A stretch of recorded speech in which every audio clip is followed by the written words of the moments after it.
Comunismo. Historia de una ilusión.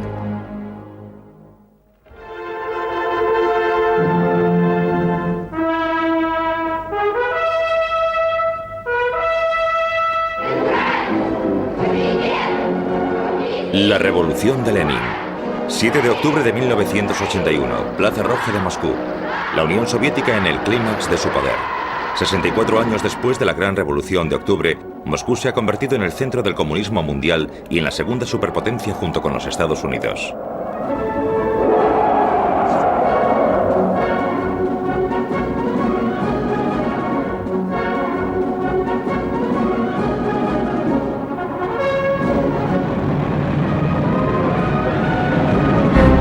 En 1991 los tanques atraviesan una vez más las calles de Moscú. Pero esta vez se dirigen al Parlamento ruso. La facción más dura del partido quiere poner punto y final a la reforma política de Gorbachov. Pero la población de Moscú se revuelve.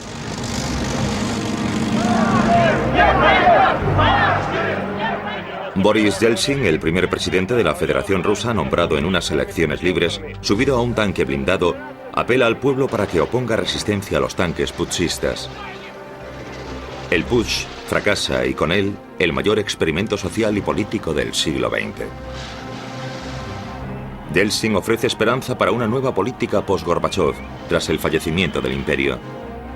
¿El fin de la Unión Soviética significa también el fin de la idea de comunismo? Una idea que ha cautivado la imaginación de gente de todas partes del mundo durante décadas. ¿Cómo se puede explicar el colapso del sistema comunista, la caída desde el poder mundial a la nada política? El sistema fue incapaz de reformarse a sí mismo. Esa es la clave del asunto. Las razones parten de los experimentos precipitados de Gorbachov. No tengo ninguna duda sobre eso. Considero que la idea de crear una sociedad perfecta, yendo en contra de la naturaleza humana, está muerta, porque el error fundamental del comunismo ha sido simplemente el de no comprender la naturaleza humana. El sistema soviético fracasó debido a su absurda idea de que una civilización no podía afrontar los retos de la modernización a través de la industria y de la tecnología informática. Ni los propios burócratas creían ya en el sistema.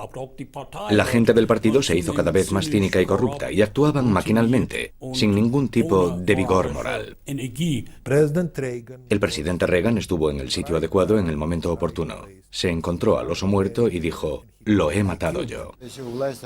Alguna gente que llegó al poder nunca debió haber llegado. No tenían nada que ver con la realización de la idea del comunismo.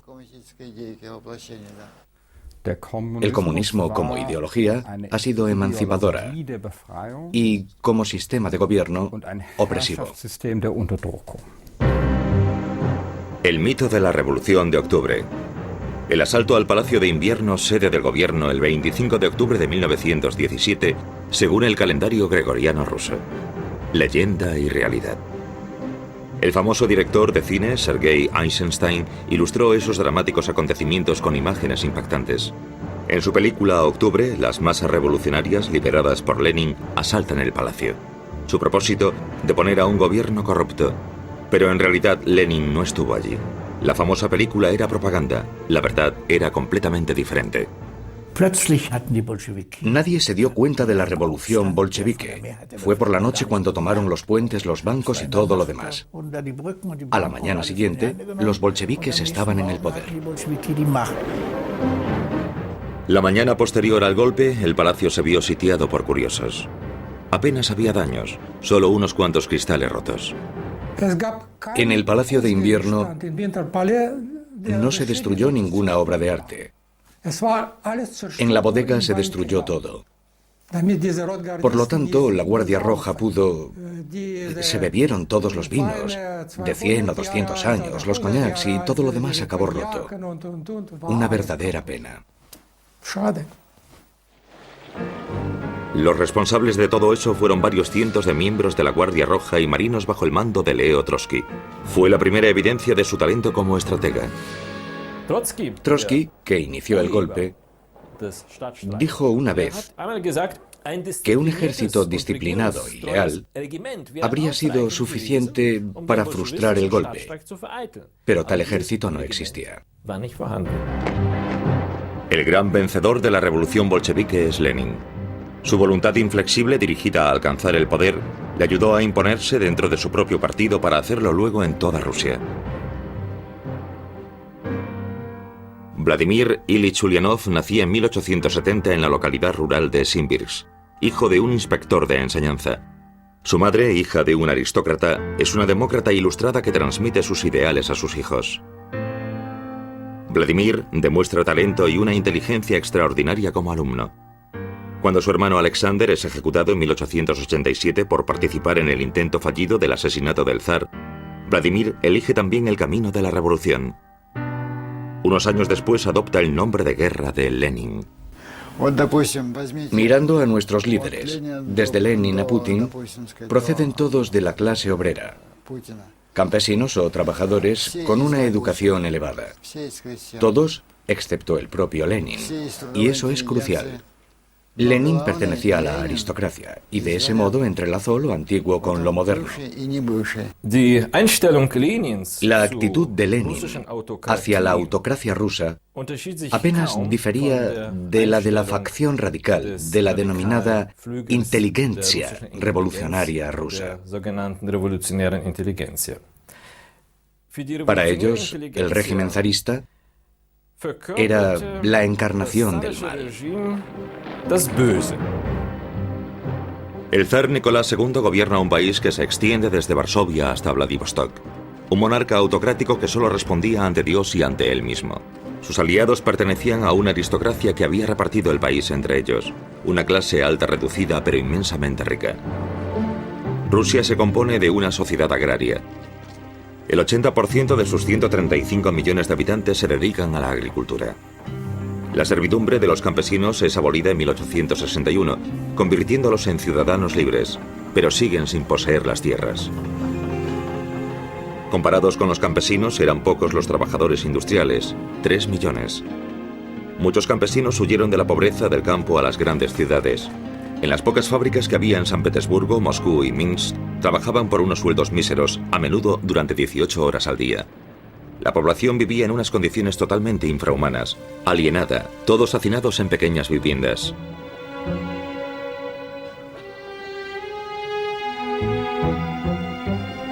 El régimen zarista resiste cualquier tentativa de democratización. Los partidos políticos fueron ilegales hasta 1905. Y sus miembros perseguidos, arrestados y encarcelados. Miles acabaron en prisión o desterrados.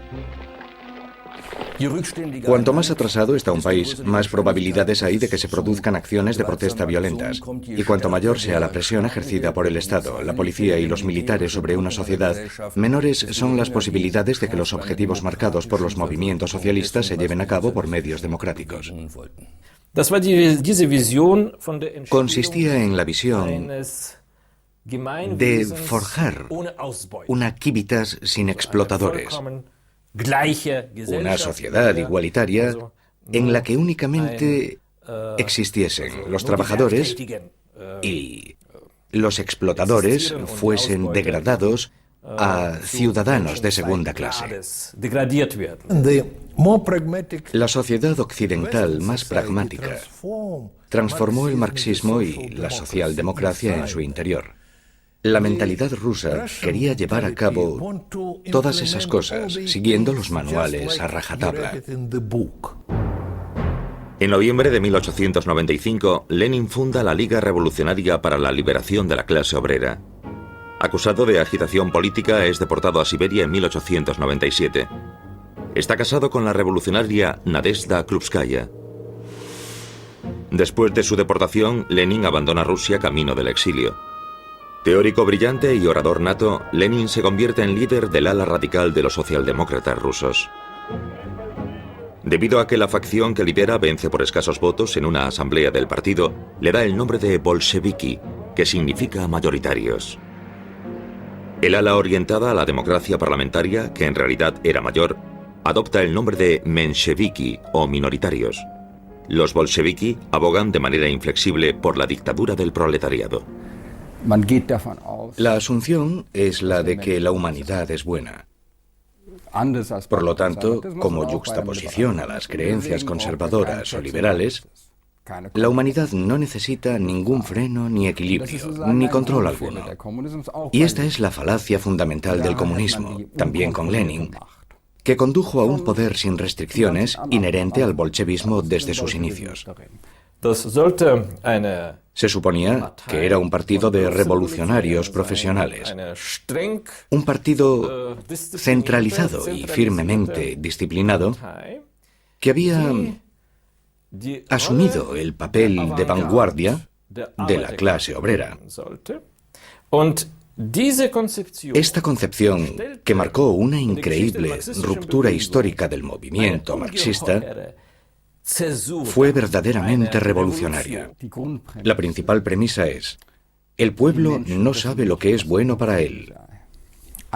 Un método científico de élite debe descubrir de forma objetiva lo que es bueno para el pueblo. Aquí la subjetividad no es pertinente. Verano de 1914. El asesinato del heredero al trono de Austria lleva la tensión internacional a su límite. Rusia moviliza a sus tropas. Alemania declara la guerra. Desde el exilio, Lenin considera que el estallido de la Primera Guerra Mundial supone una necesidad histórica y señala el inminente fin del capitalismo.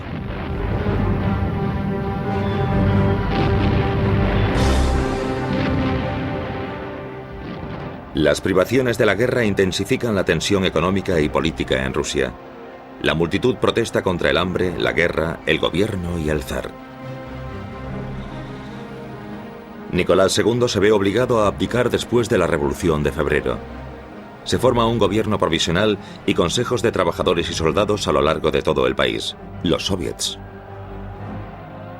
Las diferencias irreconciliables entre el gobierno parlamentario burgués de Kerensky y los soviets radicales impedían buscar soluciones a problemas urgentes. Mientras la guerra causaba estragos en la mayor parte de Europa, Lenin, exiliado en Zúrich, formulaba su programa radical. Rechazaba una república parlamentaria y en su famosa tesis de abril pide la supresión del gobierno provisional y la asunción del poder por parte de los soviets. La reacción de los camaradas de Lenin en Rusia es poco entusiasta. Uno puede llegar a pensar que el largo exilio de Lenin no le permitía una comprensión acertada de la realidad rusa, que había perdido todo contacto con ella. La solidaridad de todas las fuerzas revolucionarias estaba al orden del día. Es necesario recordar que Lenin irrumpió en la revolución cuando ya se había desencadenado. Él no fue la persona que comenzó realmente la revolución. En esa época él vivía en Suiza, bebía cerveza y discutía sobre economía alemana. Lenin se da cuenta de que debe regresar a Rusia para encabezar el movimiento. Sus objetivos son el armisticio inmediato y una importante reforma de la propiedad. Busca el apoyo de las masas. El gobierno imperial alemán ofrece libertad de paso a Lenin y a otros revolucionarios exiliados. Los exiliados atraviesan Alemania en un vagón de tren sellado. El regreso de Lenin a San Petersburgo debería desestabilizar a Rusia, enemigo de guerra de Alemania. La Revolución Rusa, una oportunidad para el Supremo Comando Militar alemán para finalizar la guerra con éxito en el frente del Este. El eslogan pegadizo de Lenin: "Acabemos con la guerra imperialista ya". Y su otro eslogan: "Robad lo que os han robado", incitaba a los campesinos a confiscarle sus propiedades a los terratenientes. Esos eslóganes tuvieron un efecto enorme en el campesinado ruso y en la clase más baja del país. Y Lenin se adaptó al estado de ánimo de las clases rusas inferiores. A su llegada el 16 de abril de 1917, Lenin es recibido con entusiasmo por sus seguidores. Al día siguiente pronuncia un discurso con su programa ante una asamblea del partido bolchevique. La revolución burguesa de febrero debe ir seguida de la revolución socialista. Insiste en esta decisión: una rebelión armada con el objetivo de hacerse con el poder. En mayo de 1917, Leo Trotsky regresa a Rusia. También él, miembro activo del movimiento de la clase obrera de finales del siglo XIX, fue desterrado a Siberia debido a sus actividades clandestinas y vivió durante muchos años en el exilio después de haber escapado. Lenin y él pedían la supresión del gobierno provisional, así como la revolución mundial. Trotsky organiza el asalto al Palacio de Invierno, pone al gobierno provisional bajo arresto y ayuda a Lenin y a los bolcheviques a llegar al poder. Accedió al poder en uno de los países más atrasados del mundo. 140 millones de habitantes, una sociedad agraria, pocos trabajadores en la industria y un porcentaje de analfabetismo del 80%. El país entero estaba en ruinas, destruido a raíz de 3 años de la Primera Guerra Mundial. Y ahora los revolucionarios se enfrentaban a la contradicción de querer construir una nueva sociedad socialista, la contradicción entre luchar por un ideal y la realidad. Inmediatamente después de la victoria de la revolución, el nuevo gobierno, el Consejo de los Comisarios del Pueblo, puso en práctica los planes de Lenin. Para empezar, Lenin ofreció a los alemanes un armisticio inmediato. Bajo el espíritu de la Revolución Mundial, los soldados alemanes y rusos confraternizaron. El otro proyecto de Lenin, la reforma de la propiedad, también se llevó a cabo inmediatamente. Debido a que los soldados campesinos querían volver a casa, se disuelve el ejército. Se expropiaron las grandes propiedades sin ningún tipo de compensación y después de medirlas se entregaron a los campesinos sin tierras. El viejo sueño del campesinado ruso se hizo realidad. Millones de campesinos se convirtieron en propietarios. Por una parte, la doctrina marxista fue muy importante para Lenin. Y la doctrina marxista estipula que esta tierra debe ser nacionalizada. Por otra parte, Lenin poseía un profundo sentido de lo que quería la población agraria, a diferencia de muchos marxistas dogmáticos, incluso pertenecientes al partido bolchevique. Y él sabía que la nacionalización inmediata de la tierra supondría una medida que provocaría el enfado del campesinado y también su rechazo al sistema. Por lo tanto, quiso retrasar esa cuestión durante un tiempo. Lenin era un hombre inteligente.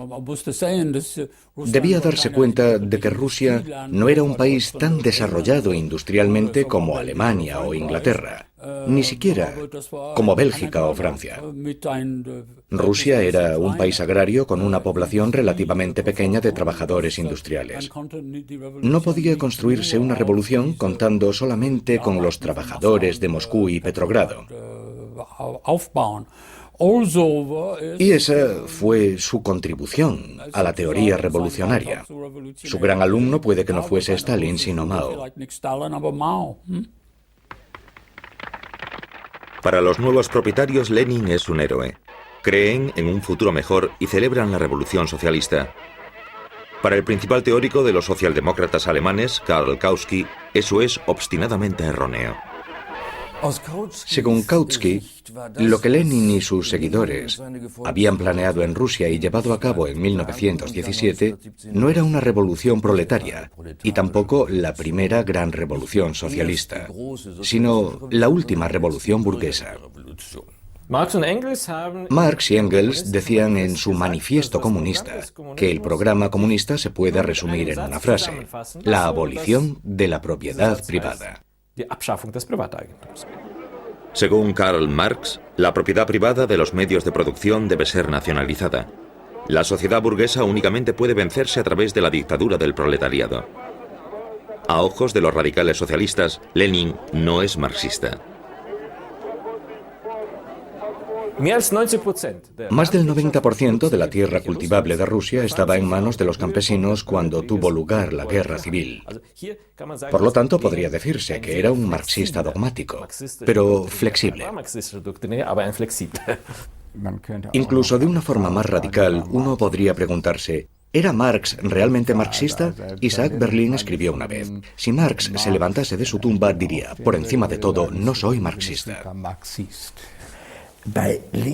Para Lenin, no se trataba solo de una dura lucha ideológica. También estaba vinculada a su absoluto desdén por quienes creían en esas ideas. A pesar de todo, Lenin casi nunca utilizó palabras duras contra sus oponentes. No, era tranquilo, a decir verdad. Todo su odio y desdén iba dirigido contra los liberales y socialdemócratas. Sin embargo, deberían estar mucho más próximos a él que sus auténticos adversarios. El 25 de noviembre de 1917 se celebran las primeras elecciones libres en Rusia. Por primera vez en la historia las mujeres tenían derecho a voto. Vence el Partido de los Socialrevolucionarios. Los bolcheviques consiguen solo la cuarta parte de los votos. Lenin presiente que su poder está en peligro y en diciembre crea la Policía Secreta Nacional, la Checa. Los bolcheviques, como todos los partidos de izquierda o de centro, lucharon contra el régimen zarista y por una asamblea constitucional resultante de unas elecciones libres con votos secretos. Finalmente, en noviembre de 1917, tales elecciones tienen lugar. Y a principios de enero de 1918 se forma la Asamblea Constitucional, dejando patente que el 70% de sus miembros pertenecían a un partido campesino. Cuando el 18 de enero de 1918, en su primera reunión, los diputados de la Asamblea Constitucional votan en contra de que se transfiera todo el poder a los soviets, Lenin abandona la sala. Fue la última reunión que permitieron los bolcheviques.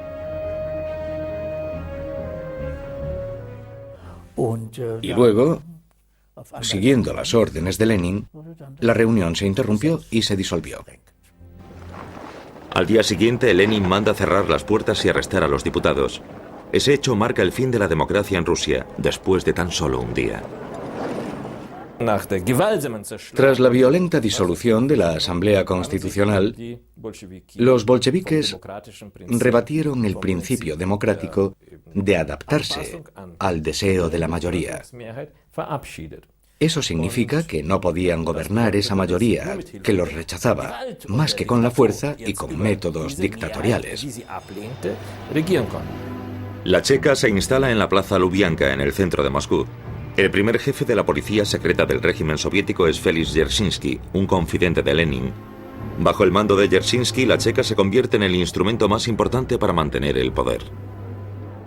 La Checa, la policía secreta, no se enfrentó únicamente a los que se oponían a la revolución, sino principalmente a los mencheviques y socialrevolucionarios, partidarios de la revolución, pero que no eran bolcheviques.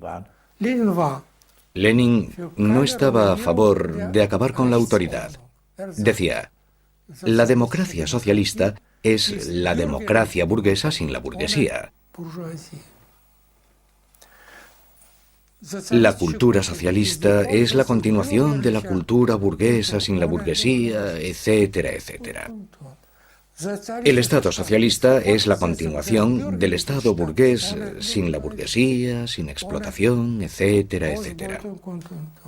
Lenin y Dzerzhinsky tenían un enorme aparato de Estado a su disposición para combatir lo que ellos denominaban la irracionalidad de las masas. Las cárceles de la época zarista no bastaban para acoger a todos los prisioneros capturados por la Checa. Solo 3 meses después de la Revolución de Octubre, los disidentes son enviados a campos de trabajo y sus familiares tratados con el mismo grado de responsabilidad. El confinamiento, la tortura y la muerte son los métodos utilizados por la policía secreta para, según palabras de Dzerzhinsky, salvar la revolución. Este es un intento de adaptar la realidad a la utopía, una utopía extraída de la realidad, y esa realidad se revela. Así que uno intenta adaptar esa realidad a la fuerza. Por ello, yo diría que ese intento llevó inevitablemente al terror, porque es imposible crear un paraíso social en la Tierra.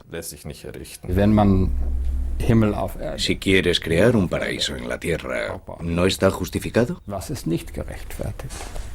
Un poco de terror aquí y allá, si el resultado final es el paraíso. Los bolcheviques llamaron a su sangriento procedimiento terror rojo. En el famoso decreto El terror rojo se dice: en la situación actual es necesario asegurar el corazón de la patria por medio del terror. Para proteger a la Unión Soviética de sus enemigos de clase, estos serán aislados en campos de concentración. Las personas relacionadas con organizaciones de la Guardia Blanca con conspiraciones o revueltas acabarán muertas.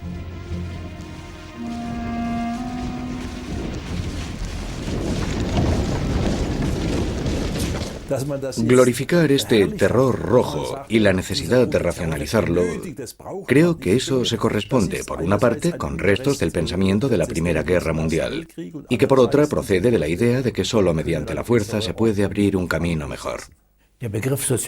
El término terror socialista es una contradicción en sí mismo. Se allanó el terreno para muchas de las cosas que después sucederían bajo el mando de Stalin. El fin justifica los medios, ¿no es así? Y, como se puede apreciar por la acusada defensa del terror por parte de Lenin, no es algo que empezase con Stalin. El gobierno bolchevique recibe amenazas tanto de dentro como de fuera del país. El armisticio con Alemania moviliza a los demás adversarios de la guerra.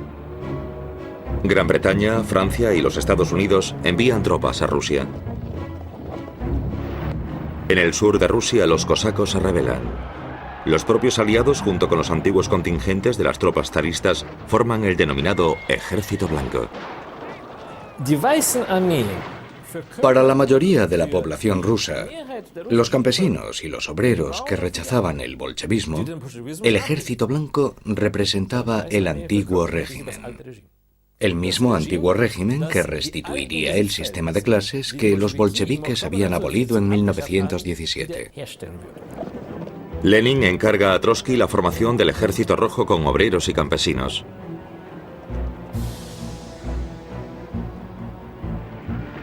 Se desencadena un conflicto sangriento en todo el país. Pueblos reducidos a cenizas, poblaciones masacradas. El gobierno afianza su poder a través del terror. Los prisioneros son asesinados.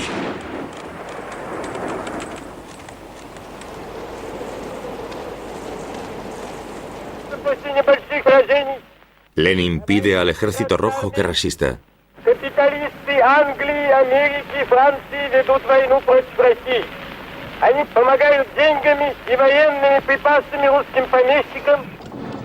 En el verano de 1918 el Ejército Rojo se retira y la revolución está en peligro. Lenin confía en el apoyo de Alemania. Y luego ese objetivo a gran escala que se fijaron. Estamos en vísperas de la Revolución Mundial. Es de lamentar que estemos haciendo esto ahora en Moscú, pero no hay duda, dice Trotsky, de que dentro de pocas semanas estaremos celebrando nuestros congresos de la Internacional Comunista en Berlín, en París y en Londres. ¡Qué optimismo! Y también aquí, en los Estados Unidos, se produjeron grandes huelgas industriales y disturbios. Problemas de regulación, reajustes económicos y sociales después de la guerra. Nuestras élites en aquel entonces tenían mucho miedo de que tales corrientes revolucionarias nos pudiesen alcanzar. Los bolcheviques ganaron poder en Rusia con el propósito de iniciar una revolución mundial. Por lo tanto, pensaban que la guerra mundial, que había hecho añicos el orden capitalista existente, era la única oportunidad de los partidos proletarios para abolir el capitalismo de una vez por todas. La verdadera victoria de la revolución del proletariado debía tener lugar en Occidente, según Lenin. Después de perder la guerra, la revolución llega a Alemania. Se produce la escisión del SPD para dar lugar a los socialdemócratas de la mayoría e independientes, el USPD, y a la revolucionaria Liga Espartaquista que sigue el modelo de la Revolución Rusa. En estas grabaciones el diputado del SPD y presidente del Parlamento, Philipp Scheidemann, informa. Ya en la mañana del 9 de noviembre de 1918, el Reichstag parecía un campamento militar. Obreros y soldados entraban y salían. muchos llevando armas. Eber y yo nos sentamos ansiosos en el comedor con algunos amigos. Como era habitual, solo se sirvió una sopa aguada. Luego un grupo de obreros y soldados irrumpieron en la estancia y vinieron directos a nuestra mesa. 50 personas gritando a la vez: Scheidemann, ven con nosotros. Philipp, tienes que salir y hablar. Liebknecht quiere declarar una república soviética. ¿Qué? La situación estaba clara para mí. ¿Alemania una provincia de Rusia? ¿Una rama soviética? No y 1000 veces no. Vi la locura soviética ante mí. El reino zarista del terror sustituido por uno bolchevique. No, eso en Alemania no, con todo lo que se estaba sufriendo ya. Para anticiparse a Karl Liebknecht, Philipp Scheidemann declara a Alemania como república democrática. No debe suceder nada que deshonre el movimiento obrero. Manteneos unidos, leales y honrad vuestro deber. La vieja y corrompida monarquía se ha derrumbado. Larga vida a la nueva. Larga vida a la República Alemana. Entre los herederos políticos de Marx y Engels sobreviene una contienda fraternal. Mientras los socialdemócratas de la mayoría de Scheidemann eligen el camino de la democracia parlamentaria, la izquierda radical lucha por el sistema del Consejo Obrero Soviético. Todo el poder para los consejos obreros. Este fue el eslogan de la Liga Espartaquista fundada en 1916 por Karl Liebknecht y Rosa Luxemburgo.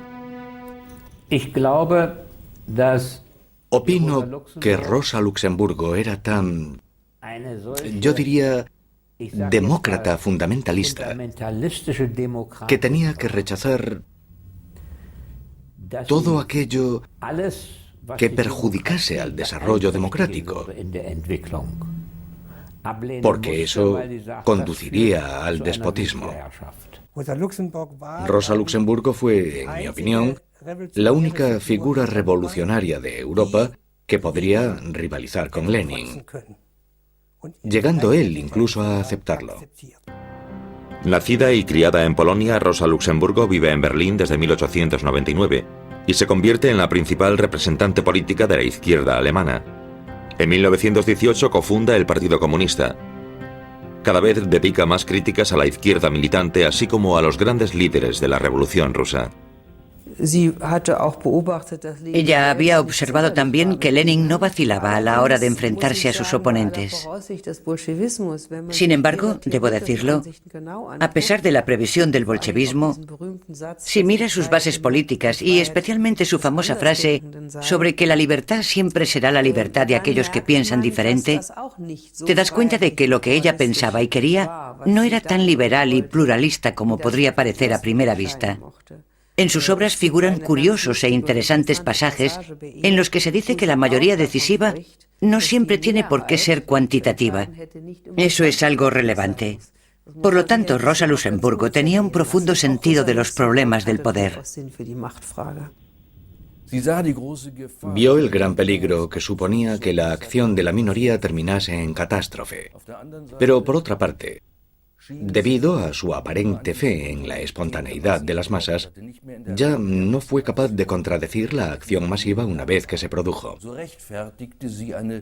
Y así es como justifica ella la revuelta espartaquista, algo que no hubiese querido. Los marinos revolucionarios ondean la bandera roja en la puerta de Brandenburgo. La Liga Espartaquista cree, al igual que su gran modelo Lenin, que ha llegado la hora de rebelarse. Y el 6 de enero de 1919 declara que el gobierno provisional de Alemania ha sido destituido.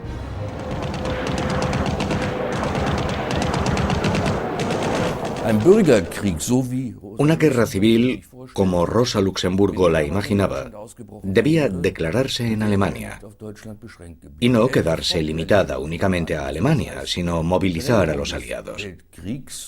Eso significaba prolongar la guerra mundial, y eso era una irresponsabilidad a ojos de los gobernantes socialdemócratas, lo peor que podía imaginarse.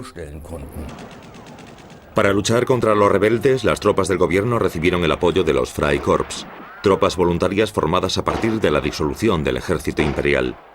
La revuelta se sofoca con una auténtica carnicería. Karl Liebknecht y Rosa Luxemburgo son arrestados y posteriormente asesinados por miembros de los Freikorps. Si los partidarios de la lucha de clases revolucionaria no se hubiesen escindido del sistema socialdemócrata, y si el sistema socialdemócrata se hubiese adherido al dogma de la lucha de clases y al rechazo riguroso a cualquier cooperación con los partidos burgueses, entonces la democracia parlamentaria, denominada la República de Weimar, jamás habría existido. Además, la facción de los socialdemócratas de la mayoría nunca habría sido capaz de hacer lo que debería hacer para asegurar el desarrollo democrático en Alemania, es decir, colaborar con los partidos burgueses moderados. Tanto el requisito previo como el lastre de la República de Weimar fue la división del movimiento obrero durante la Primera Guerra Mundial. El 19 de enero de 1918 se elige el Congreso Constitucional de la República de Weimar. Los vencedores son los partidos burgueses. Alemania es ahora una democracia parlamentaria y una república federal. La revolución siguiendo el modelo ruso ha fracasado.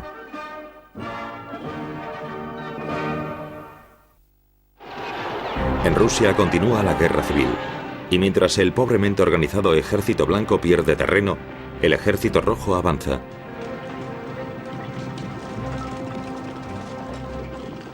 Leo Trotsky forma un ejército de 5 millones de soldados. En su famoso tren blindado se dirige al precario campo de batalla y refuerza la disciplina. Los desertores acaban muertos inmediatamente. Las tropas soviéticas vencen al Ejército Blanco y a sus aliados extranjeros.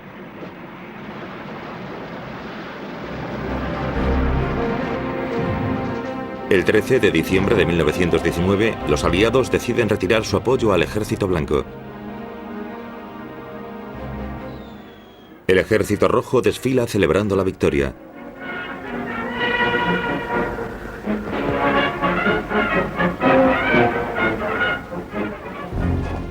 La guerra civil tiene una terrible consecuencia. Los comisarios rojos o bolcheviques son enviados a confiscar comida para el ejército. Los campesinos se rebelan. No atienden ya a sus campos. Y antes de permitir que les arrebaten sus provisiones, prefieren incendiar sus propios graneros. Rusia experimenta la peor época de hambre de su historia. Mueren más de 5 millones de personas. Lenin y sus bolcheviques han ganado la guerra civil. La lucha por el poder queda resuelta y Rusia es el único país en el que la revolución comunista sale victoriosa. Todos los demás comunistas estaban en partidos pequeños, no muchos. De vez en cuando se rebelaban. Entre 1919 y 1924 se produjeron unas 40 revueltas, todas ellas reprimidas. Y llegan los comunistas rusos. Lo han conseguido. Eso fue solo el principio. Una verdadera buena voluntad para dejar que los comunistas rusos tomaran el mando. En julio de 1920 tiene lugar en Moscú el segundo Congreso de la Internacional Comunista. La revolución mundial solo puede tener éxito, declara Lenin, si la política y las acciones de todos los partidos políticos se controlan centralmente, desde Moscú. Y a ese respecto, el Partido Comunista Ruso, como se hace llamar ahora, es generoso. Era un secreto a voces que había muy pocos partidos comunistas con dinero suficiente para financiar de manera independiente sus actividades. Todo lo demás se hacía desde Moscú, mediante instructores que llegaban y distribuían el dinero para que se invirtiese buscando el máximo beneficio de la Internacional Comunista y del gobierno soviético. Todos y cada uno de los funcionarios sabían que todo su dinero procedía de Moscú. Con una campaña de propaganda masiva se confía en atraer al pueblo al comunismo. Se envían obreros del partido al campo en trenes especiales para enseñar al pueblo a leer y escribir, a la vez que exponen sus ideas. Tras la opresión y la explotación del pasado, el proletariado debe asumir ahora el liderazgo. En las fábricas decidirán los trabajadores. Se abolirá el sistema de beneficios. Se construirán viviendas, hospitales y escuelas. De ahora en adelante, todo lo que se haga será en beneficio del pueblo. Y serán los comunistas los que muestren el camino hacia ese futuro glorioso. Se emprende la educación sistemática del pueblo a gran escala, basada en los principales ideales humanistas. Uno debe tener en cuenta que el nivel de desarrollo de nuestra sociedad y nuestro Estado no era muy alto en esa época, si se puede decir así. Estábamos empezando a emanciparnos de la oscuridad, el desorden y el analfabetismo que constituía el legado de la Rusia zarista. El 76% de la población era analfabeta. A principios de los años 40, habíamos alcanzado un porcentaje de alfabetización de casi el 100%. Les llevamos cultura y conocimiento al pueblo, acrecentamos su intelecto. Y no iba dirigido solamente a unos pocos, sino a toda la población. Al mismo tiempo, por supuesto, también existía un elemento intimidatorio hacia aquellos que todavía creían en el viejo orden y que tenían una concepción diferente del poder del Estado. Utilizando el mismo método con el que habían ganado la guerra civil, los bolcheviques querían reconstruir el país. El sistema se conoce como comunismo de guerra y se basa en el reparto preceptivo por parte de los campesinos, en la nacionalización y en el trabajo obligatorio o militarización del trabajo, como Trotsky lo denomina. Pero se ofrece resistencia en todo el país. El sistema del comunismo de guerra. La realidad rusa se ve obligada a través de un terror ilimitado a adaptarse a esa doctrina.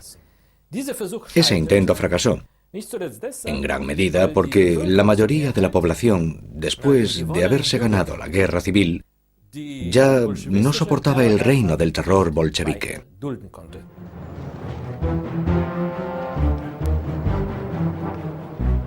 En enero de 1921, los trabajadores de Petrogrado inician una huelga. El gobierno responde con ley marcial y se producen arrestos arbitrarios en masa. El 28 de febrero de 1921, 16.000 marinos se unen a los trabajadores en huelga. Apelan al pueblo.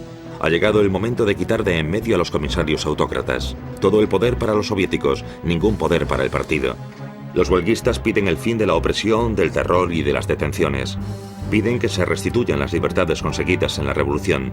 También las elecciones con votos secretos, la libertad de expresión y la formación de otros partidos.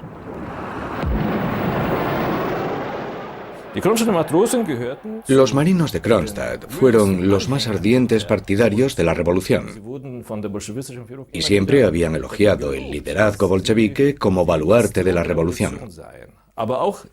Pero entonces los marinos le dieron la espalda al liderazgo autocrático que había destruido los impulsos y las estructuras democráticas.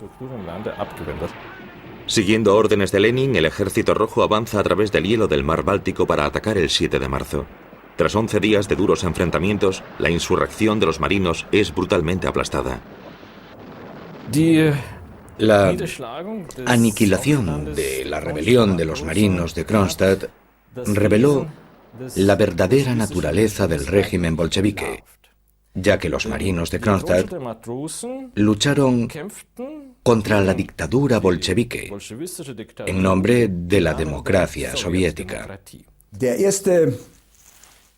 La primera pérdida de inocencia, el primer pecado mortal político, fue sin lugar a dudas el aplastamiento de la rebelión de Kronstadt, porque estaban persiguiendo a los suyos, a los soldados jóvenes que habían respaldado la revolución, pero que ya no resultaban convenientes por la razón que fuese.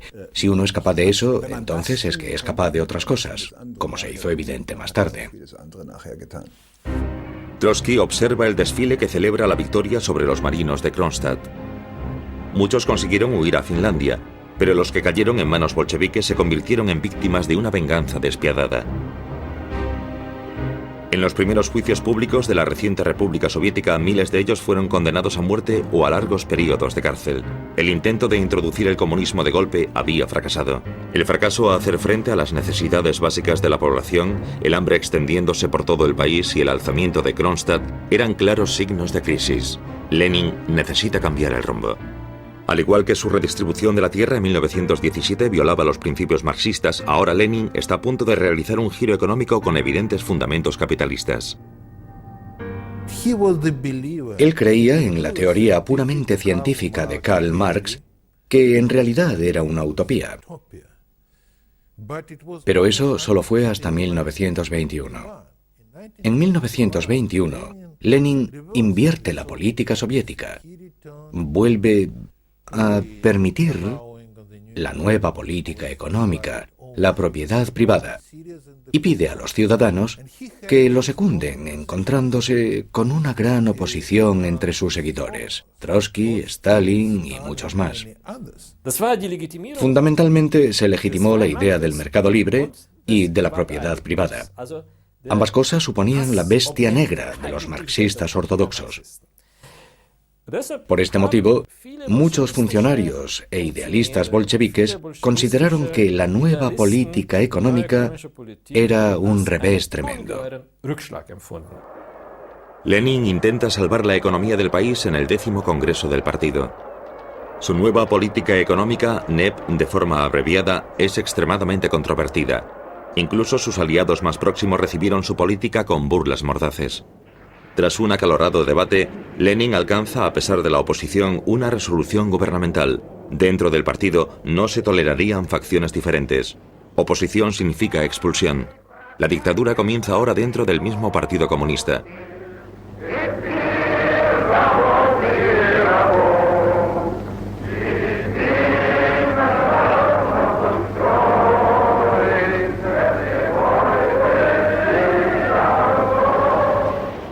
La economía rusa se recupera. El optimismo flota en el aire. Pescadores y granjeros venden sus productos en el mercado. Ahora se pueden comprar cosas con dinero y eso se convierte en un incentivo para trabajar. Incluso en lo más alto de la NEP, el nivel de vida de la Unión Soviética y de Rusia alcanzan un máximo histórico. La bolsa y los bancos vuelven a abrirse. Lenin llega al punto de invitar a los capitalistas de Occidente a invertir en Rusia para ayudar a combatir el déficit económico del país. Debemos otorgar concesiones a la burguesía extranjera y al capital externo. Fueron las palabras de Lenin en la Tercera Internacional Comunista. Pero muchos de sus camaradas estaban convencidos de que la nueva economía de Lenin traicionaría los principios básicos de la revolución. ¿Y cuál fue entonces la reacción de Stalin a esas propuestas? Que eran producto de una mente enferma. Gorbachov, que era funcionario del partido por aquella época, sugirió que el decreto de Lenin, que había sido publicado en el Pravda, debería reeditarse en una edición especial únicamente para Lenin, ya que nadie más necesitaba conocerlo. En mayo de 1922, la salud de Lenin se deteriora dramáticamente. Sufre su primer infarto. Le sucederían 2 más. Lenin se retira de las actividades gubernamentales. A partir de ese momento se instala en una casa de campo cerca de la ciudad de Gorki. Leo Trotsky parece ser el sucesor incuestionable de Lenin, un intelectual con más carisma que cualquier otro líder bolchevique y un comisario del pueblo que salió victorioso durante la guerra. Lenin, no obstante, seguía vivo y aún no se había decidido su sucesor. Y Trotsky tenía un duro competidor, Joseph Stalin, el secretario general del Partido Comunista. Lenin era un genio de la teoría y la práctica, mientras que Stalin era un genio de la práctica y la teoría. Pero Stalin también era un maestro criminal. Comprendió el papel que jugaba la información. Marx, Engels, Lenin y Stalin se pueden mencionar como un conjunto. Sus enseñanzas fueron realmente trascendentes en la época, pero no por ser eternamente válidas para cualquier tiempo, sino tan solo para ese particular periodo histórico. Lenin era como un artesano en lo que se refiere a descubrir a sus enemigos políticos y poder así destruirlos. Pero podemos decir que Stalin convirtió ese concepto en una industria. La diferencia entre Lenin y sus seguidores era que tras 4 años Lenin comprendió: ya es suficiente, no funciona.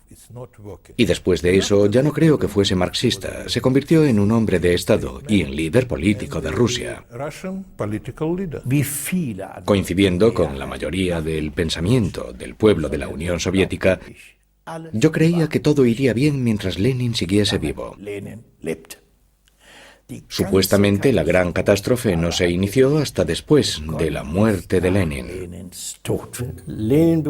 Mi opinión sobre Lenin es más generosa que la de la mayoría de la gente de hoy en día. La tendencia es intentar desarmar a Lenin igual que a Stalin. Considero eso muy injusto desde una perspectiva histórica. Lenin actuó en el ardor de la revolución y la guerra civil. Bajo el mando de Lenin, el Partido Comunista jugó un papel dominante sobre todas las demás organizaciones. La Checa. Hubo cierto número de elementos dictatoriales que sentaron los cimientos de lo que Stalin pudo construir después. Es importante darse cuenta de que el germen del stalinismo es inherente al leninismo. Con un líder distinto, el desarrollo de los acontecimientos podría haber tomado un rumbo diferente, pero ninguno de ellos llevaría al comunismo democrático. En mi opinión, esto supone, como Leszek Kolakowski apuntó tan acertadamente, freír bolas de nieve. Ciertamente, Lenin no habría aprobado los acontecimientos que estaban por llegar. Y sin duda alguna, algo que fue discutido secretamente en la época soviética, si Lenin hubiese estado vivo, habría sido condenado en uno de los juicios que tuvieron lugar entre los años 1936 y 1938. Lenin muere el 21 de enero de 1924. El país entero está de luto. Stalin organiza el entierro. En un telegrama enviado a Trotsky le comunica una fecha falsa para impedir que su competidor asista al funeral. En su testamento político, Lenin advertía sobre la ambición de Stalin, pero ya era demasiado tarde. En un lapso de tiempo de 2 años como secretario general del partido, sustituyó a 16.000 funcionarios. Comienza otro episodio sangriento de la historia de Rusia.